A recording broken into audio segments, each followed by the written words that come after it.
大家好，欢迎收看风云会。今天风云会请来的是孙杨。今天是星期二，在录像的时间呢是今天的黄昏时间。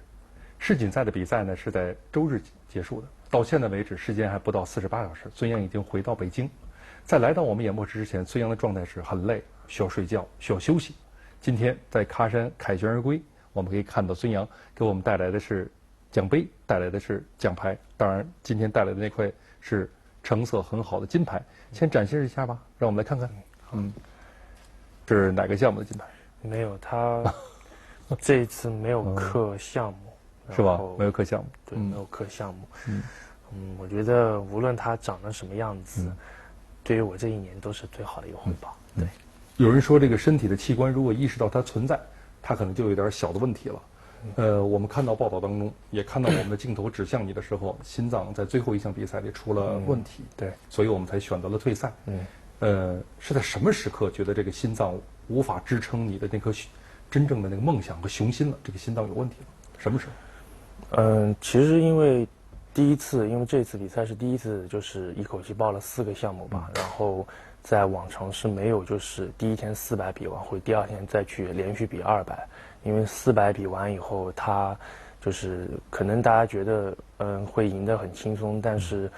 是从400它这个角度来说的话，它的强度第二天再连续拼200是非常累的。因为往常的比赛，以往的世锦赛我都是就是400比完，我第二天是休息，然后第3天再800，就是每一个比赛中间都会有间隙，然后这样来调整。等于说这一次的比赛就是前面4天非常非常的紧张。然后导致就是在200米的决赛游完以后，第二天又是一个800的一个高强度一个既要速度又要有氧的一个比赛下，所以说这个消耗是非常大。所以说当天在晚上回去，就是在做完治疗那天，就是800字决赛晚上回去那天，到睡觉已经是凌晨快2点了已经。因为那天中午其实也没有休息，中午因为因为我早上800字预赛是倒数第二组，然后基本上已经接近中午了，然后我们回到村里，它需要半个小时的时间，然后我结束比赛以后，加上过混合采访区，加上我放松，如果说所有弄下来的话，我再回到村里，可能我到了村里待不了半个小时，我就得又再赶回场馆。所以说后来我就是放松完，抓紧以后就在场馆放松完以后，后来我就是早上就带了一些被子啊跟垫被，然后就在我们检录处边上的一个小屋里面就打了个地铺，然后就随便吃了点东西，然后就是为晚上的决赛去200字去做准备。因为对于运动员来说，平时练得很辛苦，就是到了比赛的时候，我觉得除非真的是迫不得已的情况下，不然的话一定会去选择去坚持。所以说的话，对于我来说，前4天比完以后，确实就觉得身体很不舒服。我觉得，因为当天晚上回去我就是吃了药，然后量了血压当时，然后后来第二天因为第二天早上我没有去训练，就是休息了。但是就是去了以后，就是觉得就是感觉不如前4天，就是身体这么的好。然后但是因为还有1天半的休息时间，所以说我自己在1500预赛的时候，我还是想去试一试。因为当时我身体不舒服，其实当时我只是跟医生说了，但我没有跟我们的团队说，也没有跟父母说，也没有跟教练说，就我还是想去试一试。因为就是对于我来说也是最后一个项目了，然后还是想去坚持一下。但是最后预赛游完以后，我觉得因为预赛的强度它不会说像决赛这么高，对于像我们来说，但是就是把它完成以后，就是第二天还是想去拼一把，想去搏一下。因为对于1500来说，他的对手包括他的竞争程度肯定是要比400、800、200要低的很多，就是因为他这个需要日复一日的一个非常艰苦的训练，他需要一个量在那里。所以说的话，这一点作为我们中国运动员是要比他们国外的运动员能做得更好这一点。所以说相对来说，就是自己达到了这个高度以后，相对来说的对手不会像短距离那么激烈。但是后来确实连泳裤都换好了，后来就是包括我的准备活动也都是去做的，然后所有的一切准备，直到我觉得就是上场前大概，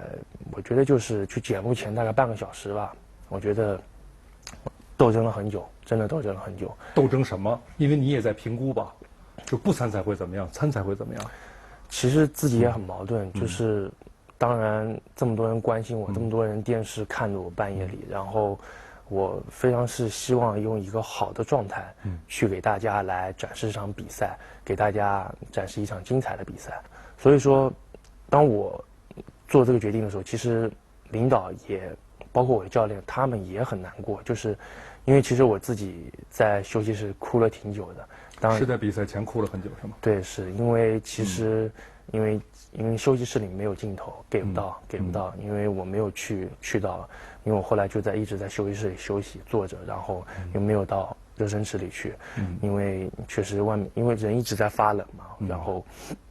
所以说也是很懊恼，然后在更衣室哭了很久自己。会跟张亚东指导是第一个得知这个消息吗？会跟他交流吗？说张指导我不舒服。对，我下午其实去做准备活动的时候，我跟他讲一些，但我说我还是希望准备活动做完了，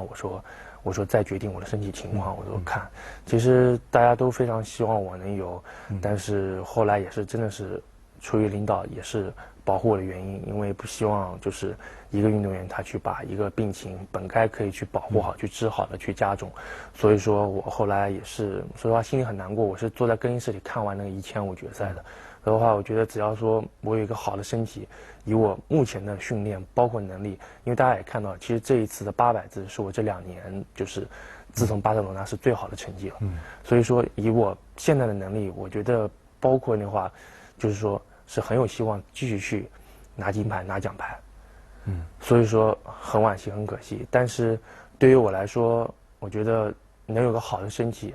今年是2015年，我希望在2017年的话，我还是可以去缠练这个项目，因为说实话，1500的对手，包括中长距离对手，自己也在分析，自己也在看，从全方位角度来看，从技术包括各个方面，我都是要优秀于那些国外的选手，所以自己还是很有信心，但前提说自己一定要把自己的身体要有个好的健康。对，我相信很多人的心都希望跟你一起跳动，尤其是在这个大赛即将来临的关键时刻，能给我们描述一下吗？当那个心脏感到不适的时候，是怎样的一种不适会让你真的做出这种放弃比赛？因为这个很艰难，我相信这个决定会非常艰难。对，因为你知道弃赛之后，大家如果不知道其根本性原因的话，猜测很多。甚至有很多对你不利的一些评论马上就会出来，但一定是有一些东西让你坚定下来，说我不能游了。当时的心脏和身体的感受，跟我描述一下，它是怎样的不适？因为当时心脏其实就是有跳的不舒服，有跳动，就跟压力跟紧张没有关系，就是有跳动的疼痛感，跳的疼痛感是吧？对，有跳的疼痛感，是心悸的感觉吗？可能是早搏的一种体现，因为我曾经有心肌缺血，背过动态包，一天有上万次的早搏，然后就是这个感觉，就是我能感觉出来，它应该是就是在早搏那种跳动，跳一会停一下，跳一会停一下。那这个时候，如果我觉得再去承受非常非常高强度的有氧，一个缺血的一个，对于我的身体，我觉得真的是非常不利的。所以说也是。真的很难，真的很难，因为我记得我的比赛是6点20分开始的，应该准点是6点24或者25分开始，然后我其实包括到了检录室还有大概15分钟的时候，我都在想我到底是去还是不去，因为我背后真的是有太多人关心我，太多人看着我，不想让他们失望，也不想让他们不开心，所以说后来觉得。最后虽然拿到了这个奖，但是我在去开新闻发布会的时候，其实内心是带着遗憾，带着很惋惜，我觉得有点对着大家抱歉的一个情况去开了这个发布会。所以说，我觉得这个遗憾，对于我来说，可能希望在今后的比赛，甚至下一届世锦赛去把它弥补。我觉得，对于我来说，每一个运动员来说，他有了遗憾，他才会有更加激昂的斗志，他去奋斗，甚至说可以说去为中国的游泳事业他去捍卫他的荣誉，去复仇。因为说实话，这次比赛也看到了很多一些选手对于我们中国游泳运动员的一些攻击，甚至是人身攻击。所以说，希望就是不光是我自己，我希望就是整个中国游泳队，我们可以用成绩去证明，直到有一天，我相信所有的都会尊重我们中国游泳运动员，真的。因为在1500米比赛前也发生了我们从媒体报道当中所看到的，在热身池里的那一个小小的摩擦。当然这个定义也许并不完全准确，用摩擦哈。对。但我特别想听听你去复原这个事件的过程，因为大家现在从各个角度都有，有从巴西的，有从旁观者，有从中国游泳队。你跟我们讲出的应该是你经历的一切，特别想听到你的表述。因为怎么说呢，国际大赛每一次比赛，经常跑游泳的，像他们看到的，一定会非常明白，准备活动就跟下饺子一样，真的。但是对于我们来说，我们出去是一个中国游泳队，我们是一个团队，我们一定会遵守国际泳联的规章制度，我们不会去违反说去使用国际泳联不允许带的训练器械。所以说，我们当然一个团队出去，我们肯定也会保护我们自己的队员。作为我们来说，强大的队员一定会保护我们那些小运动员，因为确实是因为在比赛的时候，他是不允许带脚蹼，不允许带滑球掌，不可以带呼吸管，因为这些他曾经是造成运动员就是在比赛之前伤害过，所以说国际泳联是禁止的。但是很多运动员他完全不听劝告，然后再带着脚蹼，然后在里面继续去碰撞其他的运动员，也是非常危险的一件事情。所以说那一天对于我来说，我不是说我不想去把这个事情告诉大家，因为我觉得这个事情对于我来说没有任何影响，而且我觉得这个事情我觉得我们中国就算了，我觉得没有说我一定要去跟你计较或者什么，因为不是很大的事情，磕磕碰碰在游泳池里是很正常的事情。然后因为当时就是他带了脚蹼嘛，然后撞到了我们，然后其实我到边以后，我先就跟他讲，我说你不能带脚蹼，但是他就非常粗鲁的回答了，就是用行动用肢体语言，所以当时我就觉得很气愤，所以说的话也是跟他理论了，因为当时确实因为是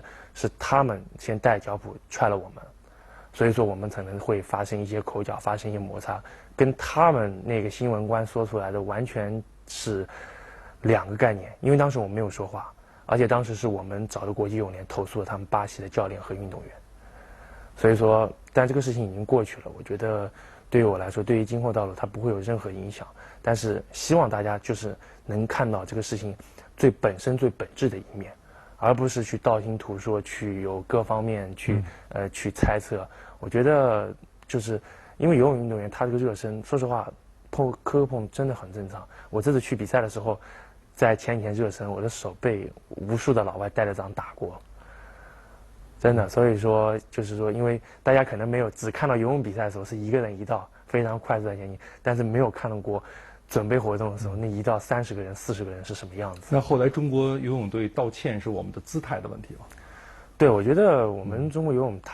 中国是一个大国，也是个体育强国。我觉得对于这种事情的话，我觉得不必去太在意。当然，我觉得我们的，因为我们有很多的。我们的教练、我们的领导都是FINA的官员，我觉得我们做得很大度，就是后来去给他们有一个说法，甚至可能给他们一个解释。我觉得也是就是希望就是把这个事情，我觉得就了结就算了，因为对于这个事情来说，对于本身来说，对于中国游泳、对于巴西游泳来说，不会有任何无关痛痒，不会有任何的本质上的改变。所以说就是也没有必要把两个国家的友谊去伤害。对，其实对于我来说，我觉得现在更多的是可能慢慢很多人觉得我在改变了，确实因为经历了很多事情，然后就是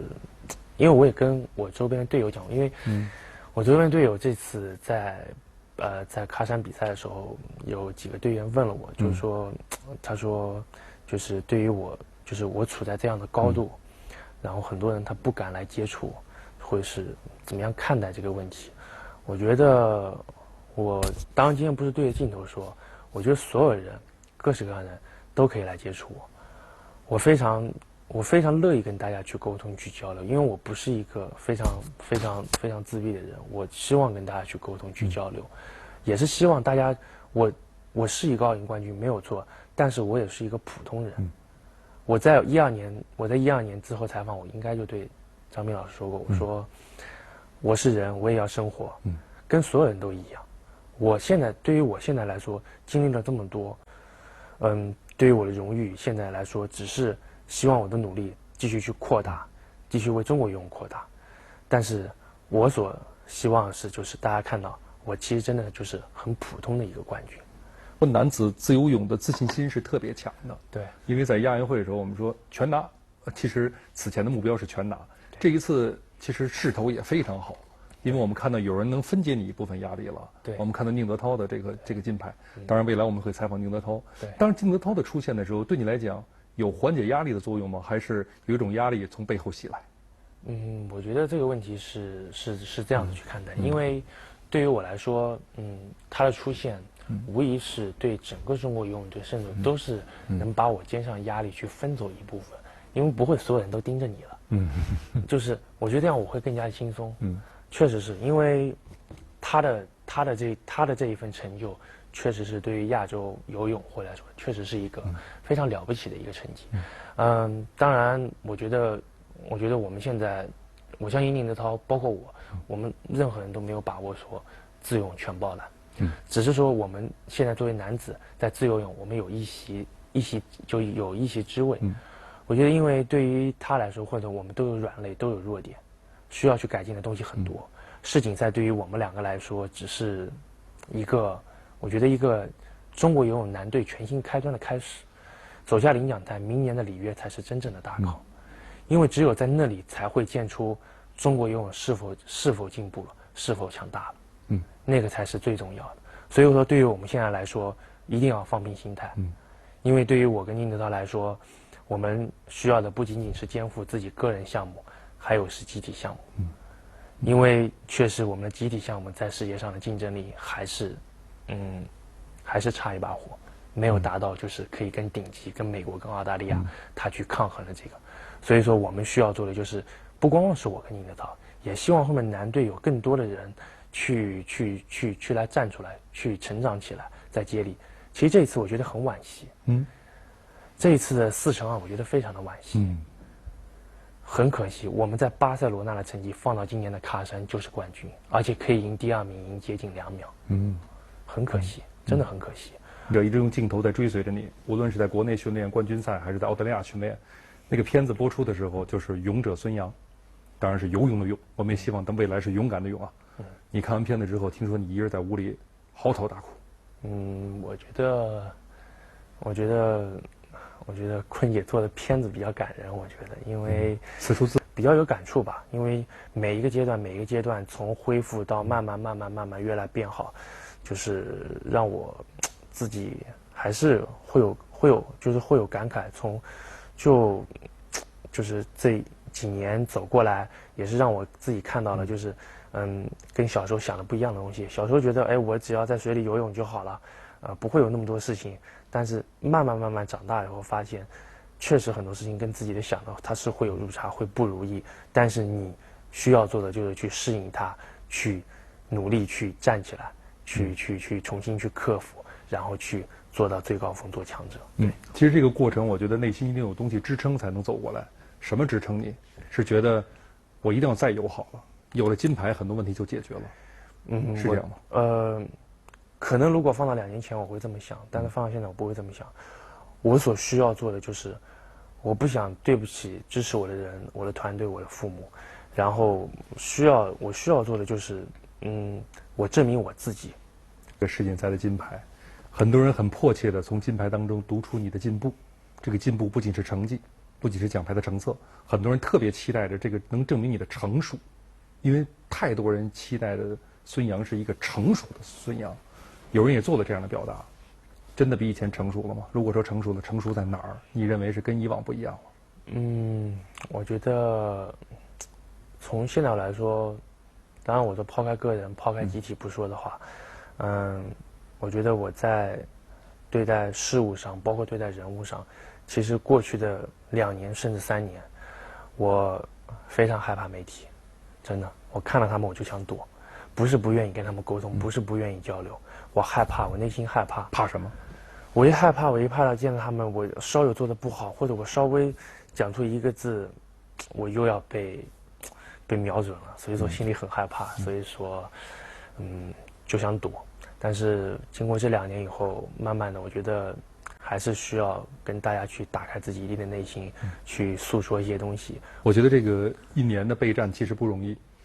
有哪些是孙杨自己给自己定的一些法则？不能做什么，必须放弃什么？其实因为我们在澳洲的时候训练很枯燥，然后这一次这1年去澳洲是我出去比较少的，我基本上没怎么出去，有时间我就得休息在房间里自己玩一玩吧，因为我所激励就是目标，我要站在喀山的最高领奖台上，无论我拿几块金牌，甚至是奖牌，我要站上领奖台，这是我激励我自己我觉得最好的，因为对于我来说，我参加了很多大赛，站在领奖台上，无论是最高还是第2还是第3，把国旗升起来那种感觉，我觉得对于作为一个中国人来说，是一个中国游泳运动员来说，是一个非常美妙，那个是对于所有辛苦是最好的回报的时候。当然，你要想要有这种美妙的时刻的话，你就必须比别人付出更加艰难、更加艰辛的一个努力。所以说，对于我来说的话，我确实也是能今天回来，我拿了奖牌，拿了奖杯，然后张明老师请我来，我确实觉得我这1年，我觉得很开心，很值得。我觉得就是说，就是可能我没有把我最艰难、最困难的那一面，我觉得可能不知道怎么表达给大家，但是我希望大家有机会，如果说能来看看我们在外训，或者说是你冬天的时候早上3点多起来，你去到水里去感受一下。所以说，科比说他看过洛杉矶凌晨4点的洛杉矶，你是看到过3点的布里斯班是吗？黄金海岸。黄金海岸。对，所以说希望大家就是无论在评论我们任何一个运动员，包括那些运动员，他都需要去尊重，因为真的很辛苦，因为只有在每天训练的人他才知道，因为确实不容易。所以说，我觉得每个人他都可以去尝试一下不一样的。就是我觉得大家到了冬天，或者张斌老师，你可以3点多起来，你可以尝一下北京的游泳池的味道。对，菲尔普斯的母亲也说过，你不要嫉妒我儿子，我儿子是圣诞节的早上起来也会投入那1池碧水的，你们谁能够做到？这是这母亲为他来当时在做解读啊，是这么来解读的。对，是，确实也是，包括现在的训练，包括从教练从家里人。也是很支持，然后也是就是觉得你该训练的时候训练，但是正常一个人紧绷闲之后该放松还是要放松，长时间的紧绷对于长远道路来说并没有太大的好处。